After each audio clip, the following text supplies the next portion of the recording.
اللہ کہتے ہیں آج کے دن میں نے دین مکمل کر دیا. جب یہ آیتیں نبی پہ نازل ہو گئیں تو اس میں حلیم نہیں تھا محرم کا حلیم. دین مکمل ہو چکا, اس کو رہنے دیں آپ. اور پھر وہی ہے کہ جب آپ روزہ رکھیں گے تو حلیم کھائیں گے کس وقت؟ رات کو آپ کھائیں گے تو رات کو تو ویسے ہی کم کھانا چاہیے. سونے کے لیے اللہ نے رات بنائی ہے, کھانے پینے کے لیے تھوڑی بنائی ہے رات. دن میں آپ نے روزہ رکھنا ہے, تو وہ یہ روزے سے بھی میچ نہیں کر رہا یہ جو حلیم ہے نا. اس لیے اس سے اجتناب کریں, ایوائڈ کریں. جو گلی کے لوڑے لپاڑے بنا رہے ہوتے ہیں ان کو محبت سے سمجھا دیں, یار اگلے دن بنا لو, باز آ جائے ٹھیک ہے, نہیں تو پھر نکل لیں آپ پتلی گلی سے, الجھے نہیں لوگوں سے. تو یہ محرم کے حوالے سے کچھ باتیں تھیں. بھائی نبیل بھائی کوئی بات رہ تو نہیں گئی ہے آپ کے ذہن میں ہو تو بتا دیں, تاکہ یہ تو لوگوں نے جو سوال پوچھے تھے اس کے جواب تو میں نے دے دیا. آپ کے ذہن میں بھی کوئی سوال ہو تاکہ ٹاپک کمپلیٹ ہو جائے. محرم میں جھاڑو لگانا جائز ہے؟ جھاڑو سے کیا ہوتا ہے؟ یہ کہہ رہے ہیں وہ لوگ کہتے ہیں محرم میں جھاڑو نہیں لگانی چاہیے. ہاں, حلیم کو حلیم کہنا یہ بھی ایک سوال تھا. لوگ کہتے ہیں کہ جی حلیم اللہ کا نام ہے تو کھانے پینے کی چیز کو ہم حلیم کیوں کہتے ہیں؟ دیکھیں, جب اللہ کے لیے لفظ حلیم استعمال کیا جاتا ہے اس کا مفہوم کچھ اور ہوتا ہے, جب دیکھ کے لیے استعمال کیا جاتا ہے اس کا مفہوم کچھ اور ہوتا ہے. تو اس میں کسی کا تصور بھی نہیں جاتا کہ میں اللہ کا نام لے رہا ہوں. یہ بالکل ایسے ہی ہے جیسے اردو میں صلواتوں کا مفہوم کچھ اور ہے. ہم کہتے ہیں اتنی صلواتیں سنا کے چلا گیا, حالانکہ صلوات تو درود کو کہتے ہیں اور نماز کو بھی کہتے ہیں صلات. تو اب کیا یہ لفظ استعمال جائز نہیں ہوگا؟ ظاہر ہے جائز ہے. اردو میں اس کا مفہوم کچھ اور ہے, عربی میں اس کا مفہوم کچھ اور ہے.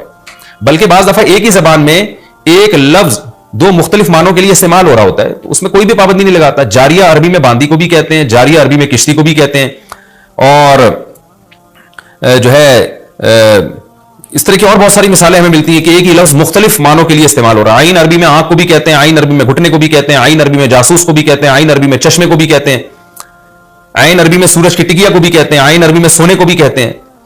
تو اس طرح بہت سارے نام مختلف معنوں میں استعمال ہوتے ہیں. موسیٰ کا جو لفظ ہے عربی میں اس طرح کو کہتے ہیں بلیڈ جس سے حلق کیا جاتا ہے نا, حاجی لوگ جو سر منڈواتے ہیں اس کو موسیٰ کہتے ہیں. حالانکہ موسیٰ جو ہے حضرت موسیٰ علیہ السلام کا نام بھی ہے. لیکن جو عربی جو جانتا ہے جب وہ بلیڈ کے لیے موسیٰ کا لفظ استعمال کرے گا تو اس کے ذہن میں حضرت موسیٰ کا تصور ہی نہیں ہوگا. اور جب حضرت موسیٰ علیہ السلام کے لیے موسیٰ کا لفظ استعمال کرے گا تو بلیڈ کی طرف اس کا دماغ ہی نہیں جائے گا. تو اس لیے یہ بالکل مضبوط بات نہیں ہے کہ حلیم چونکہ اللہ کا نام ہے لہذا وہ دیکھ کے لیے استعمال نہ کیا جائے. جب اللہ کا نام ہے تو اس میں دماغ ادھر نہیں آتا دیکھ کی طرف. جب دیکھ کے لیے استعمال کیا جاتا ہے تو اللہ کی طرف ذہن نہیں جاتا. یہ بالکل ایک الگ الگ معنی میں استعمال ہوتا ہے. تو اس لیے اتنا تکلف نہیں کریں جتنی جو لا تشددوا فیشدد اللہ علیکم. صحیح حدیث ہے, اللہ نے نبی نے فرمایا اپنے اوپر خامخواہ کی پابندیاں مت لگاؤ ورنہ اللہ بھی لگانا شروع کر دے گا. اللہ بھی تمہارے اوپر پابندیاں لگائے گا. اللہ کیسے لگائے گا؟ یعنی اللہ بھی تمہیں مشکل میں ڈال دے گا.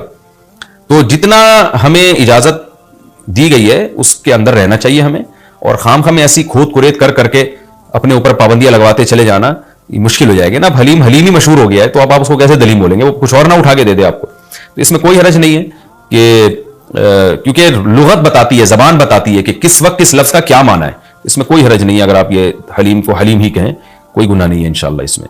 اچھا, محرم میں مرثیہ سننا اور غم منانا اور رونا, سینہ پیٹنا, نبی صلی اللہ علیہ وسلم نے تو گریبان چاک کرنے والوں پہ لعنت کی ہے. بخاری مسلم کی روایتیں موجود ہیں.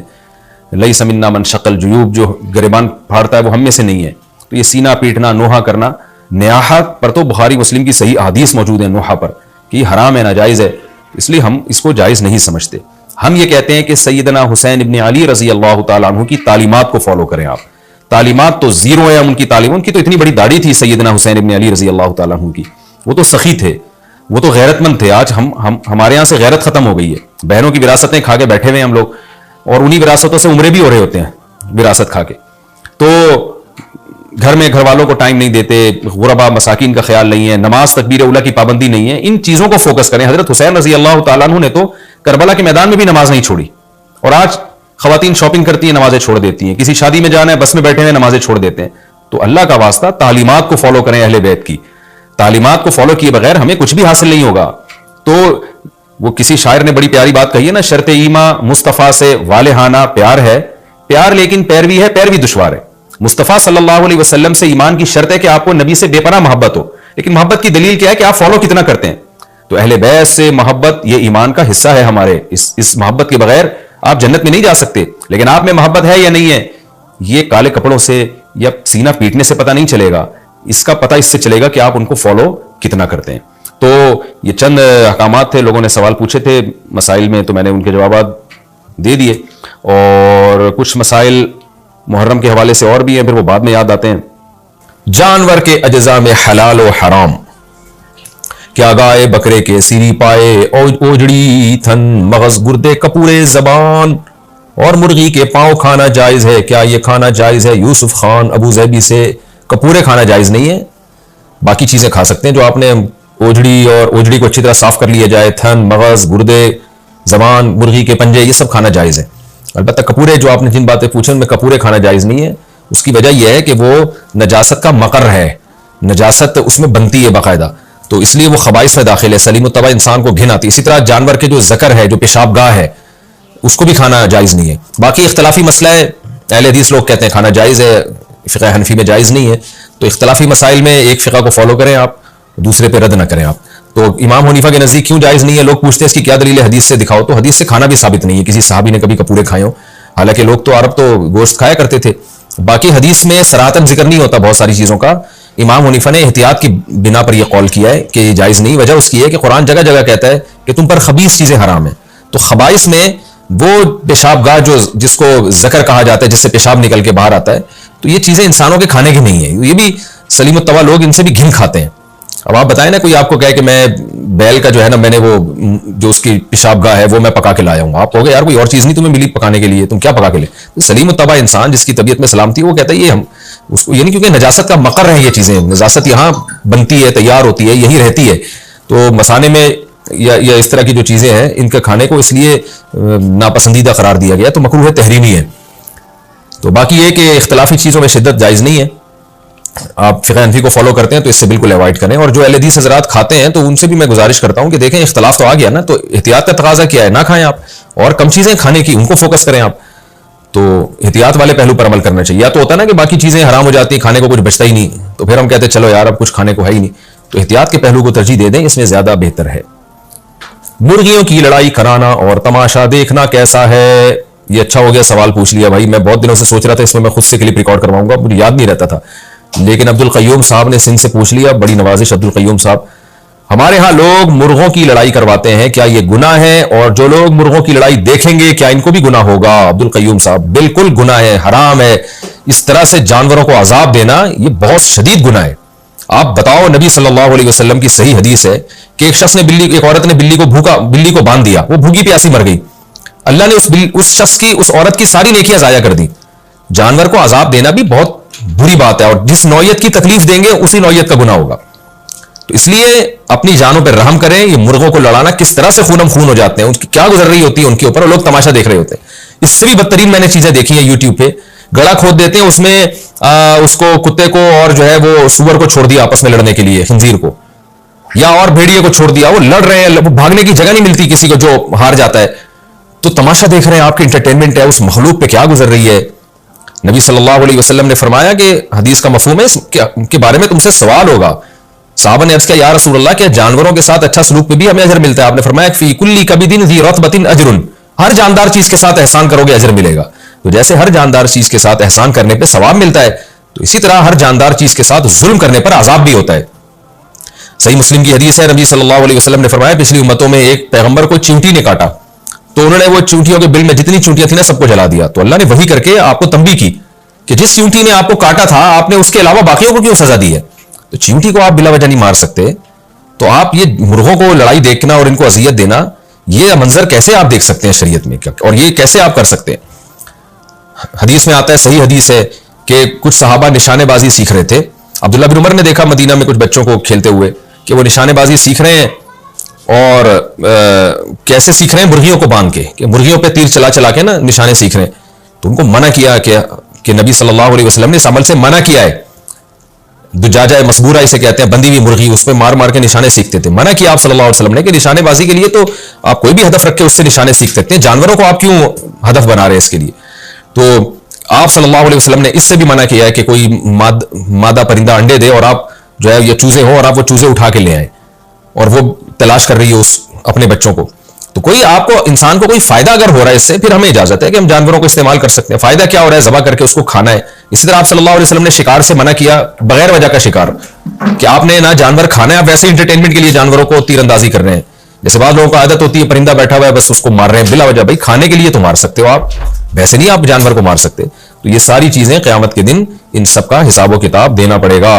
تو اس لیے اس کو ختم کریں. جانوروں کو لڑانے والا جو حساب ہے بہت اذیت ہے. آپ خود سوچیں اگر آپ کو کوئی اس طرح سے آپ دو بندوں کے ہاتھ میں چھرے دے کے آپ کو گڑھے میں ڈال دے اور بولے لڑو آپس میں, اور وہ تماشا دیکھ رہا ہو, تو آپ پر کیا گزرے گی, یار میں کس مصیبت میں ڈال دیا. تو جانور جو ہے وہ بے زبان تو ہوتا ہے مگر اللہ کی پکڑ سے, اللہ کے عذاب سے ڈرنا چاہیے. وہ تو اپنی قسم پرسی نہیں بیان کر سکتا اور آپ تماشے دیکھ رہے ہیں. تو جانوروں کو لڑانا بھی حرام ہے, کبیرہ گناہ ہے. اور جو یہ منظر دیکھ کے ہنسے گا, اور کیونکہ جو منظر دیکھتے ہیں تو ان کے ہنسنا اور ان کی کلیپنگ اور اس چیزوں سے تو اس کو موٹیویشن ملتی ہے. تو گناہ کرنا بھی حرام اور گناہ کے لیے موٹیویشن بھی حرام ہے. اس لیے اس عمل کو نہ کریں اور بہت بڑا جرم ہے یہ. مچھر مکھی کا خون لگا ہو تو کیا نماز پڑھ سکتے ہیں؟ کیا کپڑے پر مچھر مکھی کے مر جانے سے خون لگ گیا ہو تو کیا اسے پہن کر نماز ہو سکتی ہے؟ اور اگر نماز کی حالت ہی میں کسی مچھر کے دب کر مر جانے سے خون لگ جائے تو کیا کریں؟ محمد ثاقب انڈیا سے. محمد ثاقب بھائی, پہلے تو آپ کا بہت بہت شکریہ کہ آپ مختلف طریقوں سے مچھروں کو قتل کرتے ہیں, کیونکہ کراچی میں ہم مچھروں اور مکھیوں سے بہت پریشان ہوئے ہیں. تو کبھی آپ کے نیچے دب کے مر رہے ہیں, کبھی آپ ہاتھ مار رہے ہیں تو مچھر کا خون کر رہے ہیں. جب بھی میں سنتا ہوں کہ کسی انسان نے مچھر کا قتل کیا ہے, خوشی ہوتی ہے کہ چلو دنیا سے چند مچھر تو ختم ہوئے. اور آپ کراچی والوں کے لیے بھی خصوصی دعا کریں. بارش کے بعد جو ہمارے ہاں مکھیوں کی ایک بھرمار ہے, جیسے فرعونیوں پر مینڈکوں کا عذاب مسلط ہوا تھا نا, تو ایسا لگ رہا ہے کراچی والوں پر مکھیوں کا عذاب مسلط ہوا ہے. غلط لوگوں کو بار بار کراچی والے سلیکٹ کرتے ہیں انتخابات کے لیے, جس کی وجہ سے کبھی مچھروں کا عذاب آتا ہے کراچی والوں پہ, کبھی مکھیوں کا عذاب آتا ہے. ابھی ہم نے اسٹوڈیو سے گھنٹہ لگا کے مچھلیاں بھگائی ہیں بڑی مشکل سے, تو میں تمیز سے یہاں بیٹھا ہوں, ورنہ یہاں کا بھی منظر آپ دیکھ لیتے. بہرحال مسئلے کا جواب یہ ہے کہ مچھر مکھی کے خون سے کپڑے ناپاک نہیں ہوتے. وہ اگر دب کے قتل بھی ہو جائے تو صرف ثواب ہی ملتا ہے, وہ نماز آپ کی ہو جائے گی انشاءاللہ. اچھا بھائی, خون نکلنے سے کیا وضو ٹوٹتا ہے یا نہیں؟ کیا خون نکلنے سے وضو ٹوٹ جاتا ہے؟ ایک عالم نے بتایا کہ وضو نہیں ٹوٹتا, اور دلیل یہ دی کہ کسی جنگ سے واپسی پر ایک انصار صحابی جو پہرے داری پر مامور تھے, ان کو نماز کی حالت میں کسی مشرک نے زخمی کر دیا. ان کا کافی خون بہا مگر انہوں نے نماز نہیں توڑی. وضاحت فرما دیں سید اعجاز احمد. یہ حدیث اکثر پیش کی جاتی ہے جو آپ نے پیش کی ہے, اور رد کیا جاتا ہے, یہ دلیل کے طور پہ پیش کی جاتی ہے کہ جی دیکھو وہ تو صحابی خون نکل رہا تھا, نماز پڑھ رہے تھے, پھر بھی وضو نہیں ٹوٹا ان کا. تو اس کا جواب یہ ہے کہ قرآن مجید سے پتہ چلتا ہے کہ خون نجس ہے. یہاں تک کہ جو فقہا اس کے قائل ہیں نا کہ خون نکلنے سے وضو نہیں ٹوٹتا, وہ بھی خون کو نجس اور ناپاک مانتے ہیں. تو اسی حدیث پر ہم ان پر بھی حجت پیش کرتے ہیں کہ یہ اس حدیث میں تو یہ کہ خون نکلا, تو چلو آپ نے کہہ دیا نکلنے سے وضو نہیں ٹوٹتا, لیکن کپڑے تو ناپاک ہو گئے نا, تو ان کی نماز کیسے ہو گئی؟ تو جو جواب آپ کا اس کے بارے میں ہے وہی جواب ہمارا اس کے بارے میں, کہ خون نکلنے سے کپڑے تو ناپاک ہو رہے تھے نا ان کے. تو جب کپڑے ناپاک تھے پھر بھی انہوں نے نماز پڑھی, تو آپ کیا کہہ سکتے ہو؟ یہی کہو گے, یہ تو نہیں کہہ سکتے کہ خون پاک ہے, اس لیے کہ وہ تو قرآن سے پتہ چلتا ہے خون ناپاک ہے. تو آپ یہی تعویل کرو گے کہ بھائی ان صحابی کو اس وقت مسئلے کا علم نہیں تھا, اور نہ نبی صلی اللہ علیہ وسلم سے یہ ثابت ہے کہ نبی نے ان کو یہ کہا ہو کہ ہاں بھائی جو ہے نا جو خون آپ کا نکلا تھا اس سے آپ کا وضو نہیں ٹوٹا. تو نہ نبی صلی اللہ علیہ وسلم سے ان کی تائید ثابت ہے, یہ ان کا اپنا ذاتی عمل تھا. تو عین ممکن ہے ان صحابی کو مسئلے کا علم نہ ہو. یہ بھی ممکن ہے کہ خون کی نجاست کا حکم بعد میں نازل ہوا ہو, اس وقت تک شریعت کے یہ والا حکم شریعت کا آیا نہ ہو کہ خون نجس ہوتا ہے ناپاک ہوتا ہے. تو باقی خون کے نکلنے سے وضو اس لیے ٹوٹتا ہے کہ خون نجاست ہے. اور حدیث میں آتا ہے ایک صحابیہ نے نبی صلی اللہ علیہ وسلم سے عرض کیا کہ یا رسول اللہ مجھے استحاضہ ہوتا ہے نا, تو آپ نے فرمایا توضئی, وضو کر لیا کرو جب یہ خون نکلا کرے, فإنھا دم عرق, یہ رگ کا خون ہے, یہ حیض نہیں ہے, لیست بالحیضہ, یہ حیض نہیں ہے, یہ رگ کا خون ہے جس کے نکلنے کی وجہ سے وضو ٹوٹ رہا ہے. تو اس لیے ہم بھی کہتے ہیں کہ جب بھی رگ سے خون نکلے گا تو وضو ٹوٹ جائے گا اسی حدیث کی بیس پہ. اور ویسے بھی نجس چیز ہے, نجاست کے زمین جسم سے نکلنے سے وضو ٹوٹ جاتا ہے. تو اگرچہ خون نکلنے کا سے وضو ٹوٹنے کا مسئلہ اختلافی ہے, مگر